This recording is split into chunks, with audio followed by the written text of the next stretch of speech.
Yesterday, New Hampshire House Republicans silenced duly elected representatives during our debate on the budget. This is extremely concerning because the budget is the most important piece of legislation affecting all Granite Staters. But this also goes against everything government transparency should be. Unfortunately, I wasn't able to give my speech about how this budget is going to affect those on Medicaid, but I wanted to share it with you all right here, right now.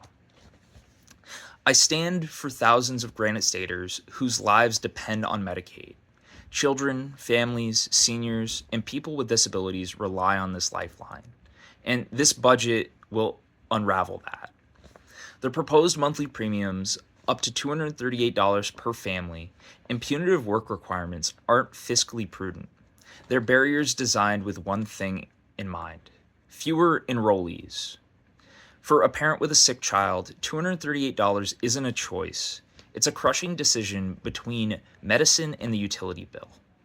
This is an income tax on our poorest citizens. It forces impossible choices: insulin or electricity, food or prescriptions.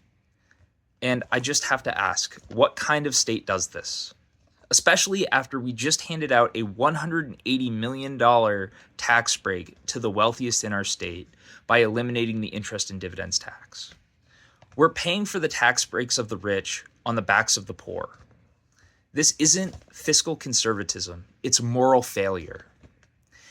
These cuts will destabilize our entire healthcare system. Slashing Medicaid undermines hospitals and clinics, especially those in rural areas.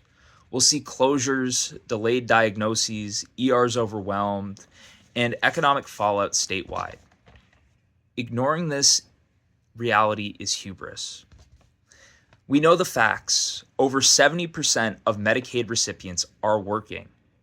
The rest care for family or are too ill. Knocking them off with red tape isn't reform. It's cruelty disguised as policy. And we've seen this before. In 2019, New Hampshire's Medicaid work requirements crashed, burned, and were struck down in court as arbitrary and capricious. Why repeat this costly mistake? When Medicaid is strong, New Hampshire thrives. Since expansion in 2018, our uninsured rate dropped 42%. And for every dollar we've invested in Medicaid, we are generating up to $2 in economic activity. This is not just compassion, it's economic common sense. Medicaid needs more funding, not less. These cuts have immediate, devastating effects. Families delaying care, sinking into debt, job losses, shrinking local economies, and immeasurably worse health outcomes. Look at what's at stake. We'll push caregivers out of work, institutionalize seniors, endanger children, and the seriously ill who can't navigate bureaucracy or afford premiums. We'll dismantle the invisible workforce, saving New Hampshire over $339 million annually in unpaid care. This is not smart and it's not sustainable. And don't get it twisted.